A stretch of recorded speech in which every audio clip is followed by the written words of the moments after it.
पर हम बैठे हैं, इसको क्या कहते हैं? जम के बोलो जरा। इसको कोई प्रधानमंत्री की कुर्सी तो नहीं कहता, इसको कोई राष्ट्रपति की कुर्सी तो नहीं कहता, इसको कोई मुख्यमंत्री की कुर्सी तो नहीं कहता, इसको कोई आमदार या खासदार की कुर्सी तो नहीं कहता। इसको क्या कहते हैं? व्यास पीठ। काय के लिए मिली है ये? अगर कोई व्यास वक्ता इस पीठ पर बैठे तो वो क्या करने के लिए बैठा? इस पीठ पर बैठा है वो भगवान की चर्चा करने के लिए, जनमानस को प्रेरणा देने के लिए और जनमानस को मंदिर, शिवालय, देवालय से जोड़ने के लिए बैठा। इस व्यासपीठ की गरिमा ये है कि इस व्यासपीठ से एक भी शब्द निंदा का ना निकले, किसी के लिए अपशब्द ना निकले।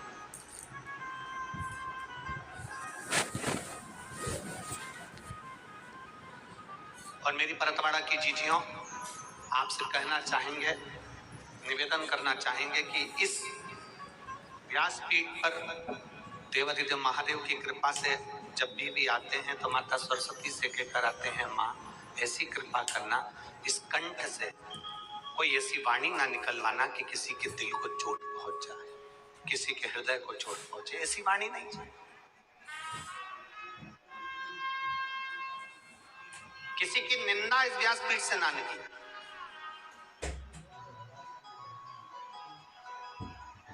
किसी व्यक्ति विशेष के नाम से कोई शब्द, कोई निंदा इस व्यासपीठ से ना निकले, इस गादी से ना निकले। कारण निंदा का प्रतीक, निंदा का फल क्या है, निंदा का पाप क्या है, ये हमारे शास्त्र कहते हैं। एक राजा ने एक भंडारा करा, ब्राह्मण भोज करा, सबको बुलाया, संत महात्मा गुरुजन सब भोजन करने के लिए आए। सब भोजन बन रहा था, खुले में एक चील उड़ी, उसने सांप पकड़ा, सांप लेकर उड़ी, सांप ने विष उगला, वो विष खीर में जाकर गिर गया। खीर में विष गिर गया। ब्राह्मण भोजन कर रहे थे, संत भोजन कर रहे थे, गुरुजन भोजन कर रहे थे और सारे ब्राह्मण, सारे संत, सारे गुरु उस खीर को खाने के बाद मर गए। जितने भोजन कर रहे सब मर गए। धर्मराज की यहां सभा लग गई। चित्रगुप्त महाराज बैठे।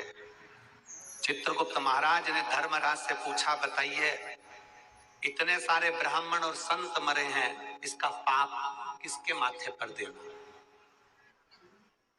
इसका पाप किसके पल्लू में बांधना है?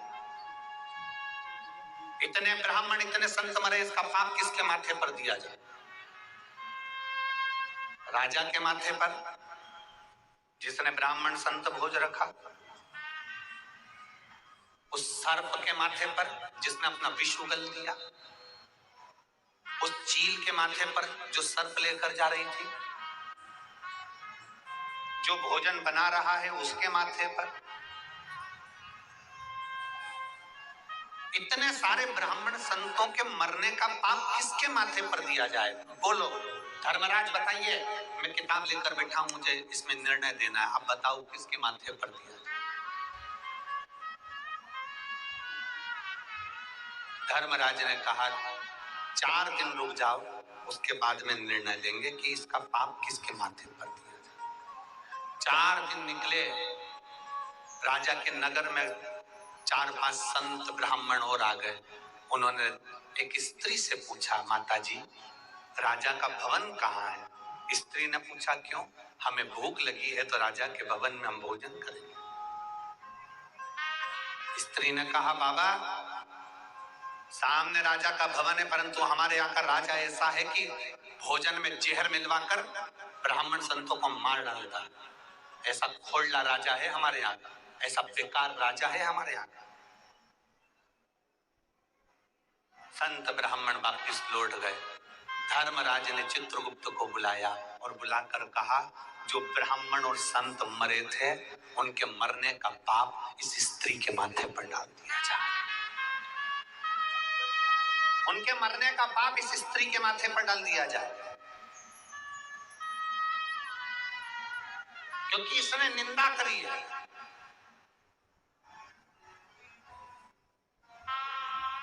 ये निंदा कर रही है। एक छोटी सी निंदा सामने वाले के पाप को हमारे माथे पर चढ़ा देती है। शिव मंदिर में जाना, शंकर के मंदिर में एक लोटा जल समर्पित करने के लिए जाना, देवाधिदेव महादेव के मंदिर में एक लोटा जल समर्पित करने के लिए जाना, भगवान शंकर के मंदिर में एक लोटा जल समर्पित करने के लिए जाना, शिव के दरवाजे पर अगर एक लोटा जल समर्पित करने के लिए जाना, भगवान देवाधिदेव महादेव के पास अगर जाना तो ये प्रयास कर कर जाना कि मैं शंकर के मंदिर में जब तक रहूं, मैं शंकर के मंदिर में जाऊं और आऊं, तब तक मेरे मुख से भोलेनाथ ऐसी कृपा करना कि किसी की निंदा ना निकल जाए, किसी की निंदा मेरे मुख से नहीं, किसी की निंदा ना बन सके तो हमसे भजन बने। आप अपने घर से लोटा भरकर जब जल लेकर निकलो ना, तो जल लेकर निकलो तो मुख से श्री शिवाय नमस्तु, श्री शिवाय नमस्तु, श्री शिवाय नमस्तु। जब आप निकले अपने घर से, भगवान का मंत्र जाप करते हुए चले, श्री शिवाय नमस्तुभ्यम बोलते हुए चले, पंचाक्षर मंत्र नमः शिवाय बोलते हुए चलिए, षडाक्षर मंत्र ओम नमः शिवाय बोलते हुए चलिए, भगवान का भजन गुनगुनाते हुए चलिए। ये मत सोचना कि कौन हमको देख रहा है, कौन हमको नहीं देख रहा। आपकी चित्त वृत्ति को आप जितना शंकर से जोड़कर चलोगे, उतने आपकी जिंदगी की एक आनंद उत्पन्न हो जाए, अपने जीवन का एक सुख उत्पन्न हो जाए।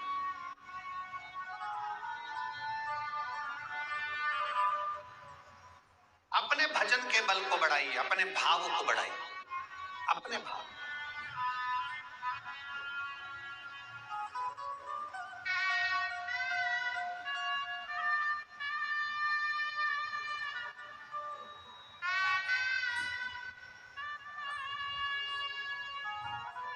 कल हमने हमारे साथ में माननीय प्रकाश जी के साले जी अभी हमको कृष्ण की भूमिका वो निभा रहे हैं, रथ के सारथी बनकर लाना ले जाने का कार्य कर रहे हैं। कल हमने उनसे पूछा, इतना तेज गर्मी पड़ रहा है और कई लोगों को खाना पीना भी होता है, पानी भी पीना होता है, 10 जगह का जल भी आता है, भोजन भी आता है, कोई पेट गड़बड़ हो रहा हो, कोई कुछ हो रहा हो, तो उसके लिए हॉस्पिटल ले जाने के लिए क्या प्रयोजन। तो उन्होंने कहा, गुरुजी हमारे यहाँ के परहतवाड़ा के जो विधायक महोदय हैं, बच्चू भैया ऐसा कुछ नाम उन्होंने बताया था, श्री बच्चू जी कुडू, कहा गुरुजी एक अस्थायी हॉस्पिटल बनाया गया हमारे कथा स्थल के आसपास में, जिससे लोगों का इलाज हो सके। मैं माननीय विधायक महोदय बच्चू भैया जी को बहुत बहुत साधुवाद देता हूं कि आपने ये व्यवस्था साधुवाद।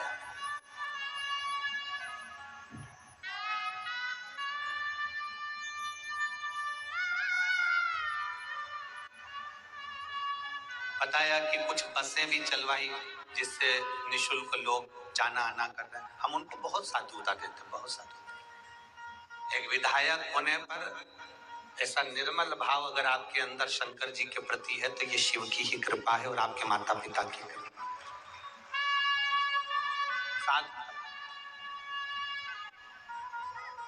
अपने भाव को शुद्ध बनाए।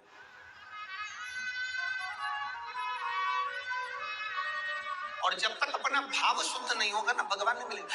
एक बड़ी सुंदर बात आती है, संत बनना सरल है पर सरल बनना कठिन है। मेरी जीजियों, संत कोई भी बन सकता है पर सरल नहीं बन पाता।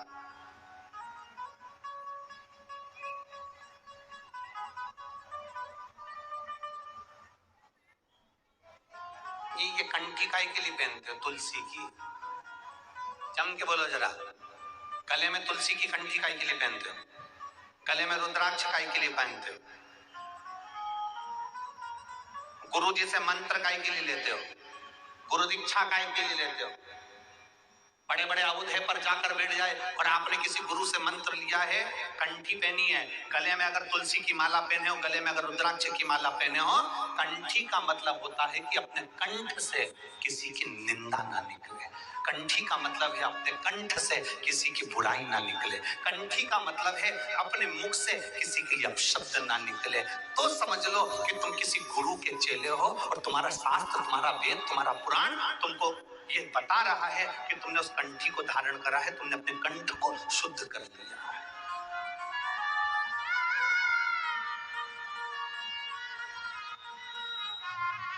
कंठी का मतलब केवल ये नहीं है कि हमने दिखावा कर दिया कि हमने अपने गुरु का मंत्र ले लिया।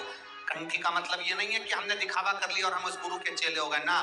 कंठी लेने का मतलब है कि कंठ से किसी के लिए अपशब्द ना निकले, कंठ से कोई आड़ी टेढ़ी बात ना निकले।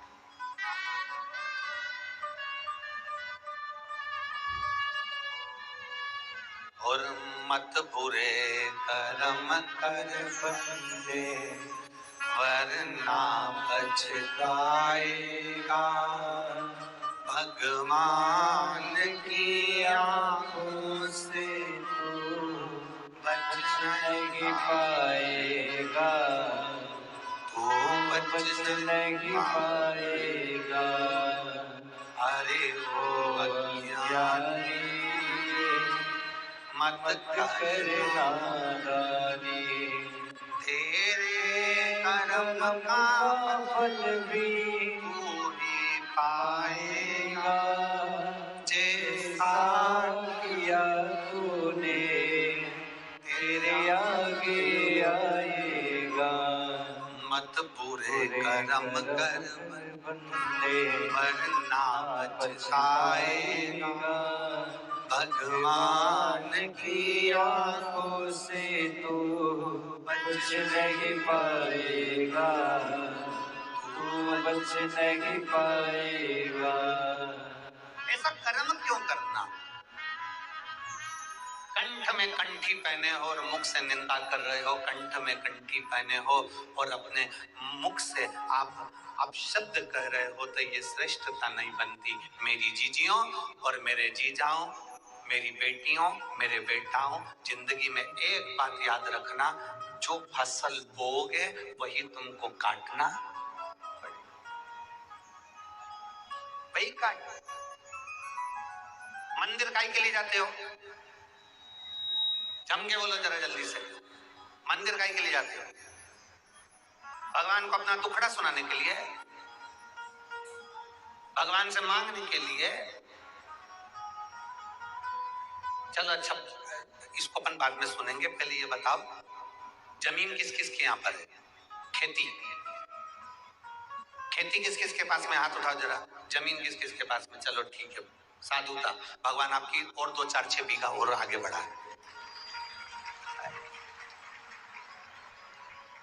बहुत अच्छी फसल हुई, शायद इधर फसल को पीक कहते हैं। क्या कहते हैं? बहुत अच्छी पीक हुई, बहुत अच्छी फसल हुई, ढेर सारी फसल हुई, ढेर सारी पीक हुई। उस फसल को कहाँ लेकर जाते हो फिर बाद में जब बहुत सारी हो जाती है? तो जम के बोलो, मंडी। कहाँ ले जाते हो? मंडी। पीक बहुत अच्छी हुई, फसल बहुत सारी हुई, गेहूं बहुत हो गया, धान बहुत हो गया, सोयाबीन बहुत हो गया, कपास बहुत हो गया। जब फसल बहुत सारी हो गई तो हम इसको कहाँ लेकर गए? जम के बोलो, सब बोलो, कहाँ लेकर गए इसको? मंडी में लेकर गए। मंडी में ले जाकर हमने गाड़ी को उंडेल दिया, हमने गाड़ी को उंडेला, हमने गाड़ी को खाली कर। फसल ज्यादा हो गई, गेहूं ज्यादा हो गया तो मंडी ले गए, धान ज्यादा हो गया मंडी ले गए, कपास ज्यादा हो गया मंडी ले गए, तो हमने वहां ले जाकर दे दिया। बोलो सही है कि गलत है? सब बोलो जितने बैठे हो, सही है। गेहूं ज्यादा हो गया तो मंडी ले गए, कपास ज्यादा हो गया तो मंडी ले गए, धान ज्यादा हो गया मंडी ले गए, सोयाबीन ज्यादा हो गया मंडी ले गए, फसल ज्यादा हो गई तो मंडी ले गए, सब्जी ज्यादा हो गई तो मंडी ले गए। उसी तरह मंदिर क्यों जाते हैं? शिव पुराण कहते हैं जैसे फसल ज्यादा होती है तो मंडी ले जाई जाती है, पाप ज्यादा होता है तो महादेव के दरवाजे जाया जाता है।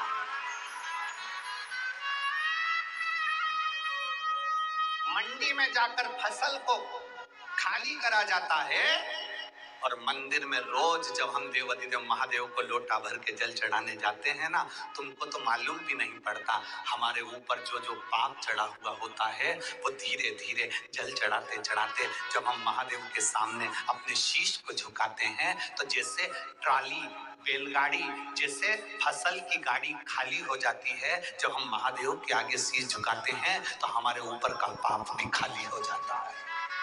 पाप भी खाली।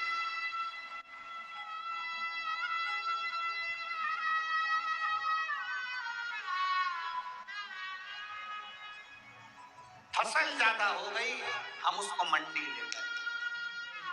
कपास ज्यादा हो गया, मंडी ले गए। सोयाबीन ज्यादा हो गया, मंडी ले गए। गेहूं ज्यादा हो गया, मंडी ले गए। निवेदन है, जब बहुत और ऐसा कोई मनुष्य नहीं जो पाप ना करता, सबके मुख से रोज झूठ निकलता, रोज सबके मुख से अपशब्द निकलता।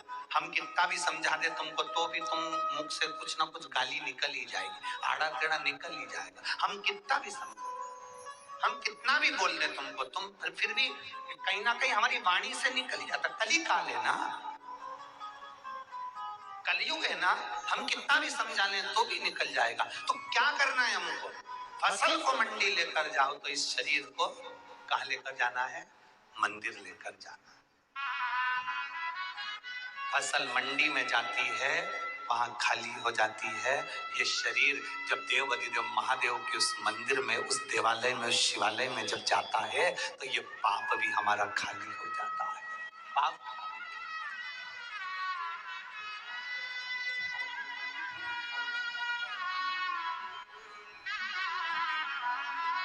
और मेरे बाबा दया करना, मैं तेरे भरोसे हूँ। मेरे बाबा दया करना, मैं तेरे भरोसे हूँ। ना घर के भरोसे हूँ, ना परिवार के भरोसे हूँ, ना घर के भरोसे हूँ, ना परिवार के भरोसे हूँ। मेरे बाबा दया करना, मैं तेरे भरोसे हूँ। भोले बाबा दया करना, मैं तेरे भरोसे हूँ। हम शिव के भरोसे, हम परमात्मा के भरोसे।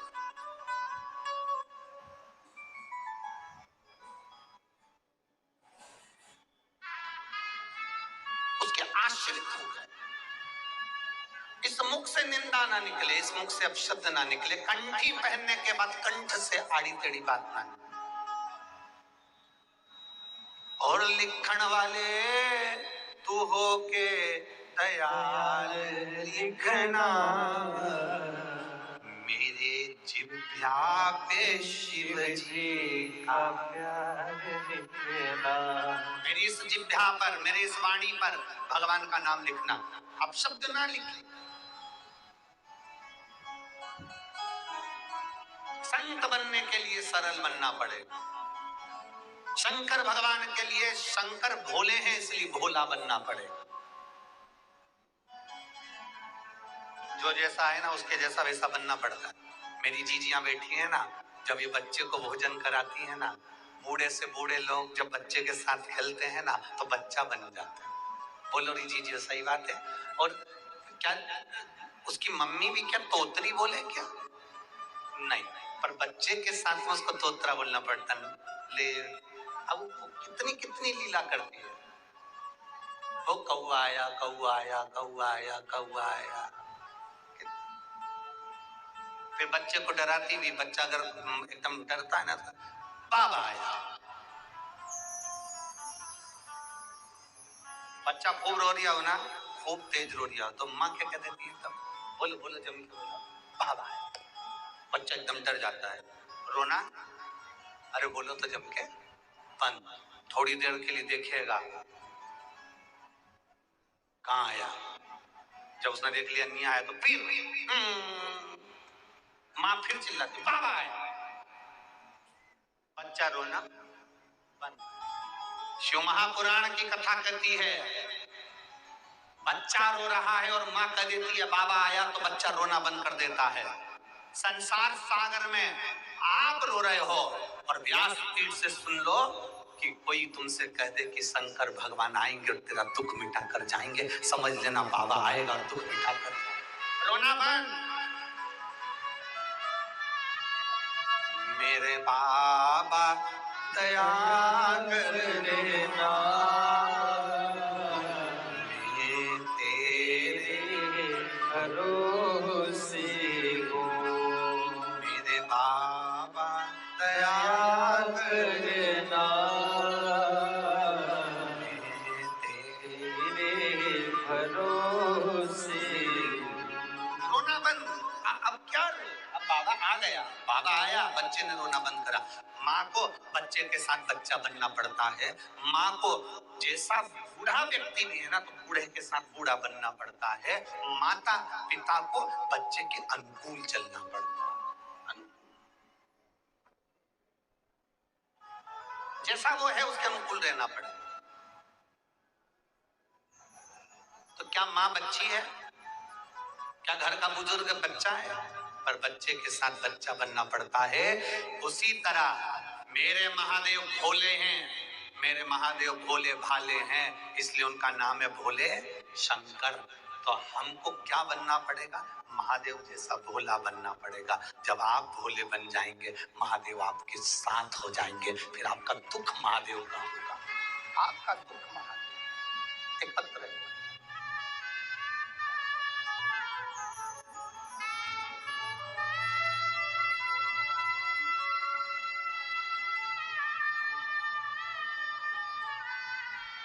प्रतिभा सतीश मसूरकार, मैं हीवरखेड़ तहसील तेल्हारा जिला अकोला की हूँ। मेरा मोबाइल नंबर ये है, कहीं बैठी हो तो हाथ हिला सकती है। अगर कहीं बैठी हो, अच्छा आप श्री शिवाय नमस्ते, आ जाओ एक बेलपत्र ले जाओ। मेरा नाम प्रतिभा सतीश मसूरकार है, मैं हीवरखेड़ तहसील तेल्हारा जिला अकोला की हूँ। मेरा मोबाइल नंबर ये है। गुरुजी, मैं एक लोटे जल का क्या वर्णन करूं। मुझे सोराइसिस की बीमारी थी। 13 साल से मेरे शरीर से खाल निकलती रहती थी, उसको कितना भी खुजालो उसमें से खाल निकलती रहती थी। पूरे शरीर में खुजाल चलती रहती और सोराइसिस की बीमारी थी। 13 साल से 13 वर्ष से लगातार मैं इलाज डॉक्टरों का करवा रही थी। डॉक्टर ने कहा था ये बीमारी मरते दम तक रहती है, इस बीमारी का कोई इलाज नहीं, बीमारी ठीक नहीं हो सकती है, डॉक्टर ने कह दिया। तब मैंने दवाई तो खा रही थी, टीवी पर आपकी कथा सुनना प्रारंभ किया और टीवी पर कथा श्रवण करना प्रारंभ करा।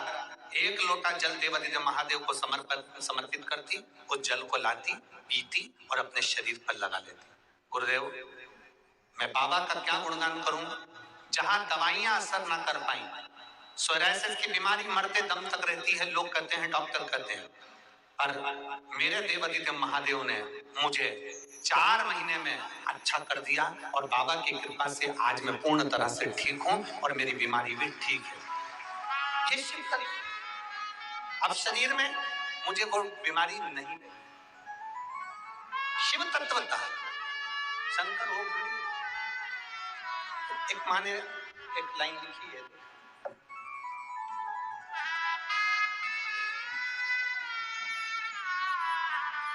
सो दीपिका सचिन राखोड़े पेंशन पूरा परतवाड़ा की रहने वाली हूँ। मेरा मोबाइल नंबर ये, कहीं बैठी है तो हाथ हिला सकती है। अगर कहीं बैठी हो सो दीपिका सचिन राठौड़े पेंशनपुरा परतवाड़ा की रहने वाली, कहीं बैठी हो तो हाथ हिला सकती है। परतवाड़ा की रहने वाली हूँ। मेरी लड़की खुशी सचिन राठौड़े 8 महीने की हुई, तब से जब वो 8 महीने की हुई तब से उसको एक गठान हो गई, और गठान डॉक्टर को दिखाया तो डॉक्टर कहते हैं कि इसका ऑपरेशन करना पड़ेगा। अबे डॉक्टर सोनोग्राफी करवाए, जांच करवाई, जांच करने के बाद उसको ऑपरेशन का कह दिया। जब हमने ऑपरेशन का सुना तो हमने, बच्ची छोटी है जानकर ऑपरेशन कैसे करा दे, हमने इतनी छोटी सी बच्ची का कैसे ऑपरेशन करा। तब हमने ऑपरेशन करने का मन से निकाल दिया, और हमारी पड़ोसन के कहने से हमने शंकर जी को 1 लोटा जल चढ़ाना प्रारंभ करा। शिव जी को जल चढ़ाते, वो जल लाकर अपनी बेटी को दे देते। बेटी की उम्र छोटी है और उसको ये गठान उसके बगल में हो गई। अब करें क्या गुरुदेव? 2.5 महीने तक हमने उस बच्ची को शंकर जी पे चढ़े हुए जल को पिलाते रहे, और एक दिन उस बच्ची के जो गठान थी वो अपने आप फूट गई, और फूटते से ही उसकी गांठ में जो सामान था वो सब बाहर निकल गया। और डॉक्टर के पास हम लेकर भागे तो डॉक्टर ने कहा ये तो कोई चमत्कार ही है जो तुम्हारी बेटी बिना ऑपरेशन के ठीक हो गई। ये शिव। सो दीपिका सचिन राठौड़े पेंशनपुरा परतवाड़ा की रहने वाली हूँ। मेरा नाम पर ये है, कहीं बैठी हो तो हाथ हिला सकते। आजा बेटा।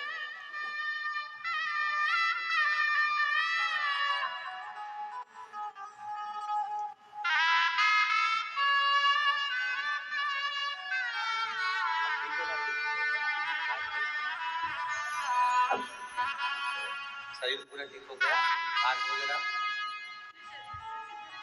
पूरे शरीर का।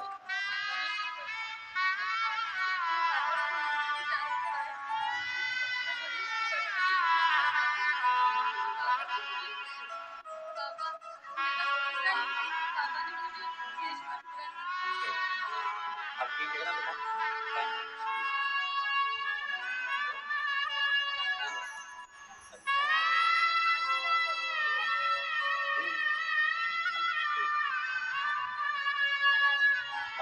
अब ठीक है ना शरीर?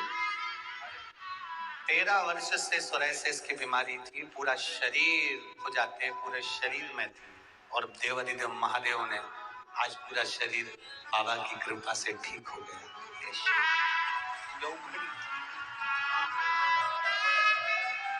और खाली ना जाता कोई दर से तुम्हारे, खाली ना जाता कोई दर से तुम्हारे, मैं भी खड़ी हो नंदी पाए पसारे, अपने हृदय से लगा लो कि राजा रहा हूँ, उठा लो। अब दिल से उसको 1 लोटा जल चढ़ाओ, आप दिल से उससे निवेदन करो। वो बेटी ने एक लाइन अच्छी लिखी है, प्रतिभा सतीश मसूरकार, हीवर खेड़ा, तेलाहारा, जिला अकोला। इन्होंने एक लाइन अच्छी लिखी है,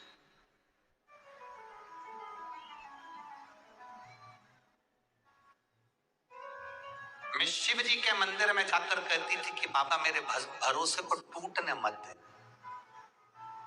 लाइन अच्छी है, मेरे भरोसे पर टूटने मत देना। और यदि भरोसा पक्का है ना, शंकर जी को रामचरितमानस में विश्वास कहा। तुलसीदास जी कहते हैं शंकर विश्वास रूपिणो, शिव विश्वास मेरे जीजाओं, मेरी जीजियों, मेरी बेटियों, मेरे बेटाओं, अगर आपका विश्वास पक्का है ना, अगर विश्वास पक्का है तो ये निश्चित है कि मेरा महादेव तुम्हारी झोली भरने में देरी नहीं करेगा। पक्का भरोसा दृढ़ रखना, भरोसे को कम मत होने दो। और जो कहते हैं भगवान हमारी नहीं सुनता, उनसे निवेदन करूंगा, किसी कथा के पंडाल में बैठकर जब कुबेरेश्वर धाम से मेरा कुबेर भंडारी कथा वाचने के लिए आया हो, मेरा कुबेरेश्वर धाम से कुबेर भंडारी जब कथा वाचने के लिए आए, उस पंडाल में 7 दिन 5 दिन बैठकर विनती कर कर देखना, अगले पंडाल में तो खुद पत्र लेकर पहुंचेगी कि मेरे बाबा ने मुझे ये दिया है।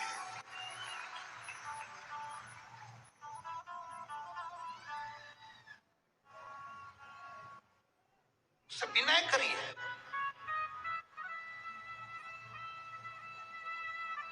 अपने भीतर हम बहुत सारे वो जैसे कचरे की गाड़ी होती है, तो कचरे की गाड़ी में अगर कचरा भरा रहे तो कचरा सड़ता है, उससे गाड़ी भी जम के बोलो सड़ती है।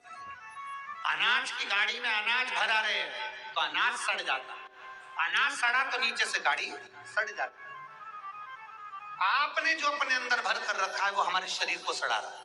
आपने कपट भर के रखा है तो कपट हमारे शरीर को सड़ा रहा है। आपने गंदे विचार भर कर रखे हैं तो गंदे विचार हमको सड़ा रहा है। अहंकार भर के रखा है तो अहंकार हमको सड़ा रहा है।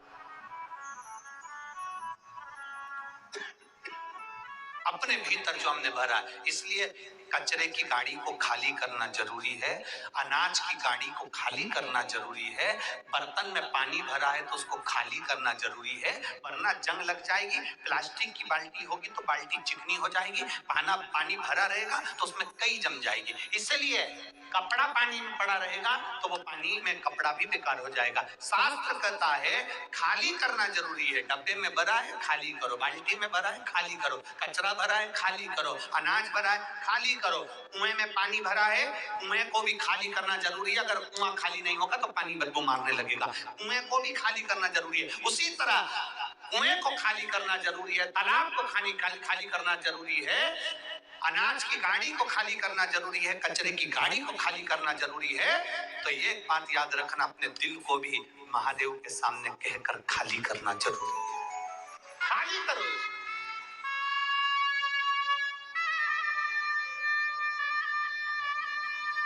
ज्यादा दबा दबा कर रखोगे ना, वो कहते हैं ना, ज्यादा दबा दबा के खाओगे तो दवा खाने जाओगे। अरे बोलो तो जम के एक बार फिर से बोलो, दबा दबा कर खाओगे दवा खाने जाओगे। इसलिए शास्त्र कहता है 2 हिस्सा खाओ, एक हिस्सा पानी के लिए रखो और एक हिस्सा थोड़ी सांस लेने के लिए रख ले, दम। परंतु व्यक्ति सोचता है बिस्कुट आ रहा है आन दो, पानी आ रहा है आन दो, कोल्ड ड्रिंक आ रहा है आन दो, कुरकुरे आ रहे आन दो, वेफर्स आ रहे आन दो, सब ले लेके रख लिया और पूरी कथा में कथा तो कम सुनी और दिन भर बैठी अब इतना खा लिया कि अब लोटा, अब इतना खाया तो फिर अब विचार कर रही कहां से निकलूं।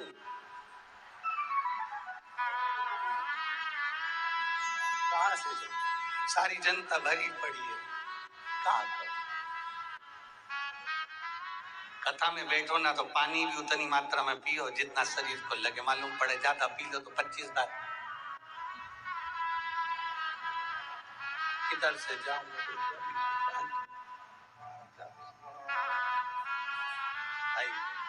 जो दवा दवा कर खाता है वही दवा खाने जाता है। इसलिए भीतर अपने अहंकार को इतना मत भर लो, काम को इतना मत भर लो, लोभ तृष्णा आसक्ति को इतना मत भर लो। दबा के भरोगे ना तो फिर दवा खाने तो जाना ही। फिर अंदर इतना भर लिया, उसने मेरे को ये बोल दिया, रखते गए, उसने ऐसा कर दिया, रखते गए। भीतर एक उत्तर प्रदेश में एक महादेव का मंदिर है, गंगा नदी के तट पर।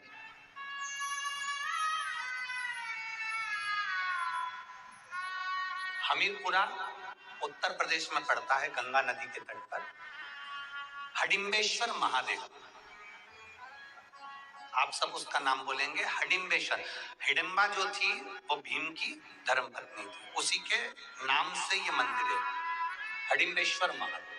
कौन सा मंदिर? जम के बोलो जरा सभी लोग, हडिम्बेश्वर महादेव। हमीरपुरा उत्तर प्रदेश, गंगा नदी के तट पर यह मंदिर है। कौन ने निर्माण किया, कौन ने बनाया? अगर हमारे शास्त्रों को उठाकर देखा जाए तो उसमें वर्णन आता है, हडिम्बेश्वर महादेव जब पांडव वन में विचरण कर रहे थे और भीम पहरा दे रहे थे, हडिम्ब की बहन हिडिंबा उसने देख लिया भीम को देखा, पेड़ पर चढ़ के बैठ गई हिडिंबा, भीम को देख रहे। सुबह सुबह भीम ने ब्रह्म मुहूर्त में सुबह के समय पर स्नान करा, एक शिवलिंग का, पार्थिव शिवलिंग का भीम ने निर्माण करा। पेड़ों की पत्ती तोड़कर भीम लाया और उस शिवलिंग पर समर्पित कर दिया। हिडिंबा देख रही है, हिडिंबा देख रही है।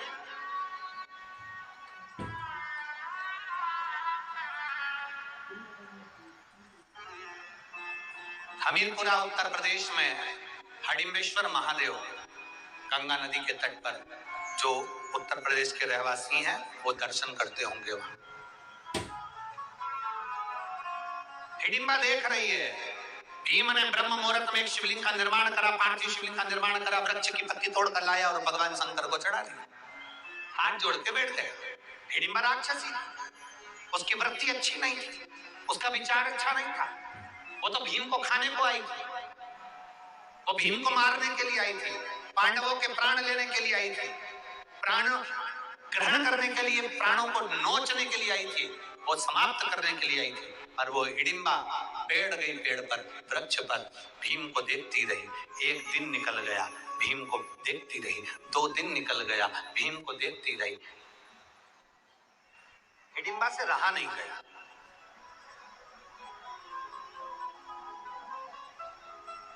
हिडिंबा से रहा नहीं गया। तब हिडिंबा एक सुंदर स्त्री का रूप रखकर एक मुनि के पास में पहुंच गई। हिडिंबा एक सुंदर स्त्री का रूप रखकर, अभी तक राक्षसी विग्रह था उसका, अभी तक राक्षसी शरीर था उसका। जैसे श्रीमद् भागवत में कथा आती है पूतना की, राक्षसी थी और भगवान को दूध पिलाने के लिए जब जाती है तो बड़ी सुंदर गोपी का रूप रखकर जाती है, बड़ी सुंदर बनकर जाती है पूतना, बड़ी सुंदर स्तनपान कराने के लिए जाती है। उसका नाम था पूतना, जो घर में पूत ना रहने दे, उसका नाम पूतना था। बड़ी सुंदर, अति रमणीय बनकर पूतना चली जाती है भगवान कृष्ण के सम्मुख में। यशोदा जी ने पूछा तुम कौन हो? पूतना कहती है मैं ब्रज की गोपी हूँ। क्यों आई हो? जब लाला का जन्म हुआ तो बधाई लेने नहीं आई थी, इसलिए आज बधाई लेने के लिए। अच्छा, हाँ। शंकर भगवान आए थे, यशोदा जी ने लाला को शिव जी की गोद में नहीं दिया था। पूतना सुंदर रूप रखकर आई तो लाला को गोदी में दे दिया। यशोदा जी ने कहा बहन तू इसको संभाल, मैं तेरे लिए बधाई लेकर आती। भगवान कृष्ण ने सुन लिया था कि इसने मुझे पूतना को बहन बोला है, तो मेरी मैया यशोदा की ये बहन है तो मेरी मासी है। अब भगवान कृष्ण को क्या मालूम था कि ये मासी नहीं, गले की फांसी है। वो क्या मालूम?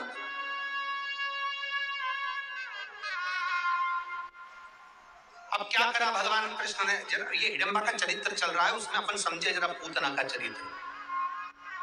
पूतना ने क्या करा? भगवान कृष्ण को दूध पिलाना प्रारंभ करा, क्योंकि स्तनों में विष लगाकर लेकर आई थी, दूध पिलाना प्रारंभ करा। और भगवान भी बड़े चतुर, भगवान भी बड़े चतुर, और भगवान ने पूतना के दूध को पीना प्रारंभ करा। पूतना जब तक दूध दे रही थी, स्तनपान करा रही थी, तब तक भगवान ने पिया। और दूध के बाद में जब पूतना ने विष देना चालू करा, तब भगवान ने पूतना के प्राणों को हर लिया।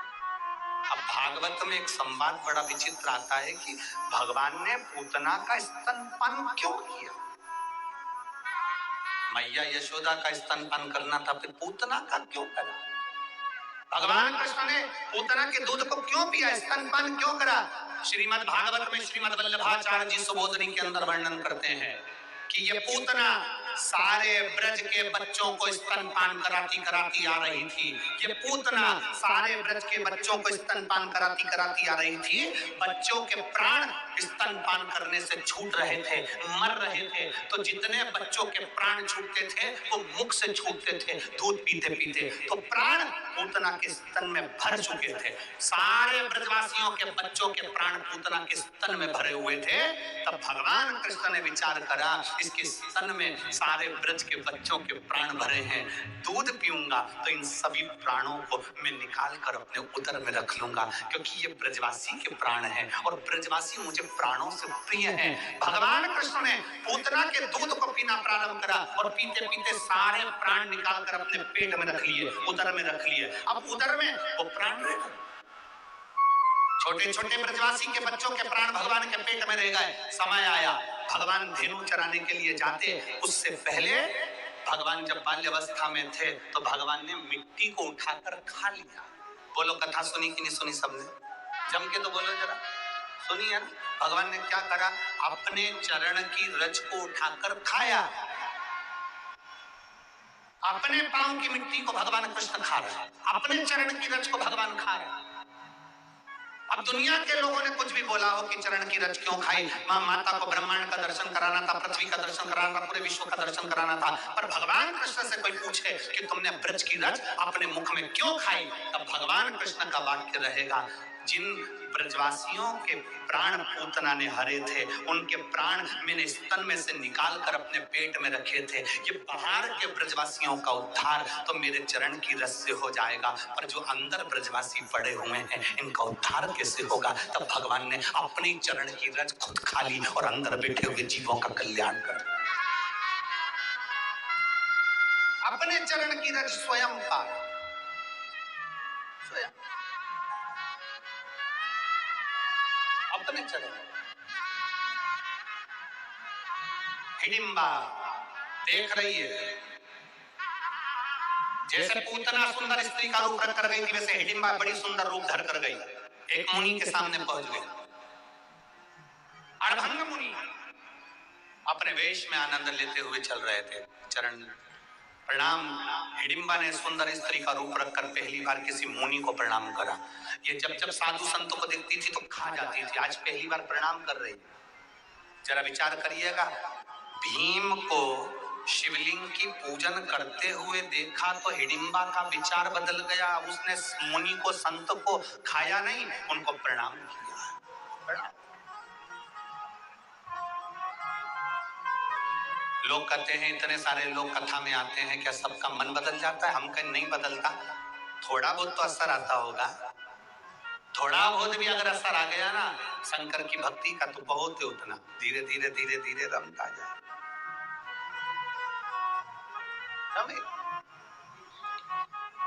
और महाराज अभी तक हिडिंबा ने मुनि को, संत को, साधु को, सन्यासी को पकड़कर खाया था। आज पहली बार मुनिवर के हाथ में हाथ जोड़ रही है हिडिंबा, और हिडिंबा ने हाथ जोड़े, मुनिवर प्रणाम किया,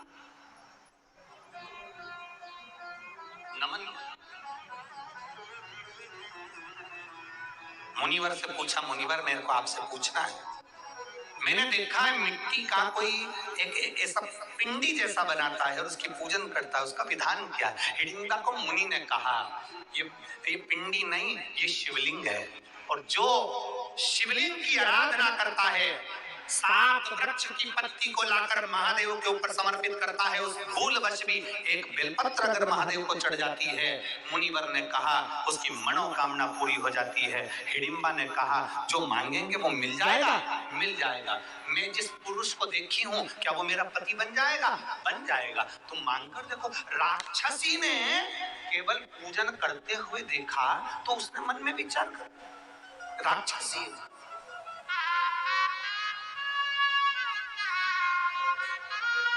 आपको अगर शंकर के मंदिर में जाता हुआ कोई देखे और मंदिर जाना चालू कर दे, समझ लो उसका कल्याण होने वाला है। आप शंकर की कथा में जा रहे हैं और कथा में जाते हुए शिव महापुराण के महत्तम में लिखा है, जब कोई नारी, पुरुष, बच्चा, बूढ़ा कोई भी शिव पुराण की कथा सुनकर जब वो अपने गांव में जाता है तो गांव में जो उस मनुष्य का, उस पुरुष का मात्र दर्शन कर लेते हैं तो उनके पितर भी पार उतर जाते हैं। इतना वर्णन शिव पुराण में। शिव महापुराण में लिखा है, श्री शिवाय, जम के बोले जरा, श्री शिवाय नमस्तुभ्यम। बोलने वाले के मुख का मात्र दर्शन कर ले तो 71 पीढ़ी में करे हुए सारे पाप छिन्न हो जाते हैं और जीव तीर्थों के दर्शन का फल पा लेता है। उसका मुख का दर्शन, उसके केवल मुखाग्रविंद का दर्शन।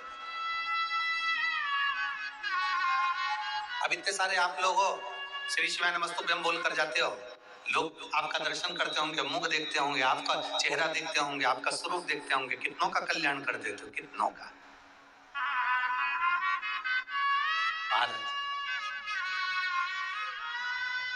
इसीलिए आप लोगों से कहते हैं, हम प्रार्थना करते हैं, शिव के सिवा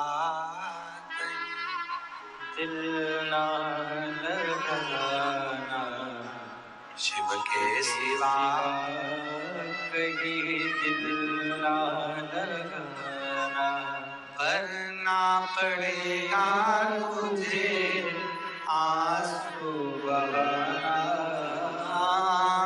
वरना पड़ेगा तुझे आंसू बहाना, शिव के सिवा कहीं दिल ना लगाना, शिव के सिवा कहीं दिल ना लगाना, वरना पड़ेगा तुझे आंसू बहाना, वरना पड़ेगा तुझे आंसू बहाना, शिव के सिवा कहीं दिल ना लगाना, शिव के सिवा कहीं दिल ना लगाना, वरना पड़ेगा तुझे आंसू बहाना, वरना पड़ेगा तुझे आंसू बहाना, शिव के सिवा कहीं दिल ना लगाना, शिव के सिवा कहीं दिल ना लगाना।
आंसू बहाना शिव के सिवा कहीं शिव के सिवा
की बात बड़े भावों के साथ दिल से बाबा से प्रार्थना करिए। जहां जगह मिले वहां बैठकर बाबा से निवेदन करें।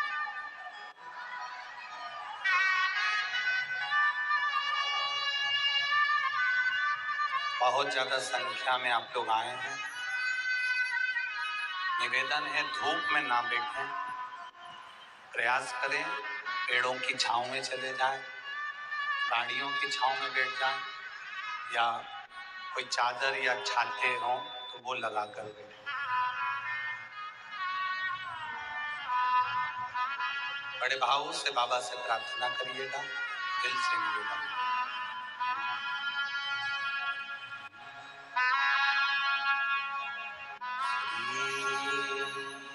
शिवाय नमस्तु।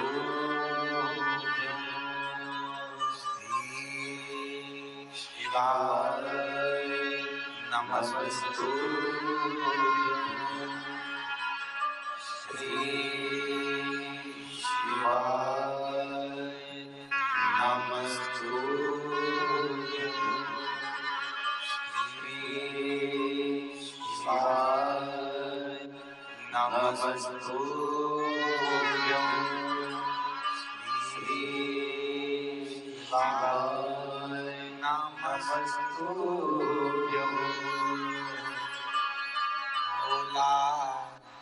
सब तुम्हारा ओ भोला सब का तुम्हारा शिव शंकर जपू तेरी माला भोले बाबा जपू तेरी माला भोला सब दुख का तुम्हारा ओ भोला सब दुख का तुम्हारा देश मंगल मंगलकारी देश है मंगल मंगलकारी शमशान वासी हमारा शमशान वासी हमारा ओ भोला सब दुख का तुम्हारा ओ भोला सब दुख का तुम्हारा। भगवान देवदत्त महादेव का चरित्र कह रहा है, शिव कथा कह रही, भाव की निर्मलता से परमात्मा की प्राप्ति।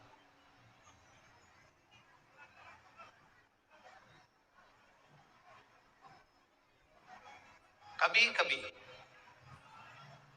ऐसा हो जाता है कि शिव के करीब होने के बाद भी हमारा भाव निर्मल नहीं हो पाता। एक बार भगवान शिव विराजमान थे, पार्वती जी ने आकर उनके नेत्रों को बंद करा। पार्वती जी ने जैसे ही नेत्रों को बंद करा तो एक अश्रु की बूंद गिर गई, जिससे बच्चे ने जन्म ले लिया जिसका नाम अंधकासुर था।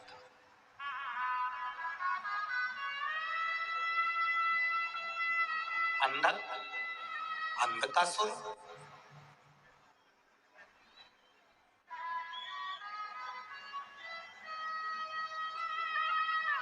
छोटा सा बच्चा माता पार्वती जी ने गोदी में उठा लिया।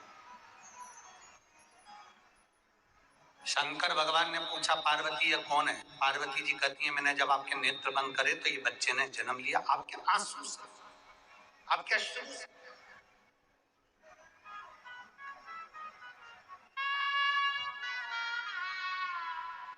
कभी कभी ऐसा होता है जो शंकर के करीब में भी है ना,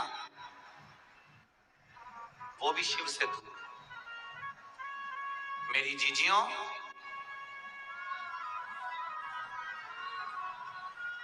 कुछ बातें ऐसी होती है जो हम व्यासपीठ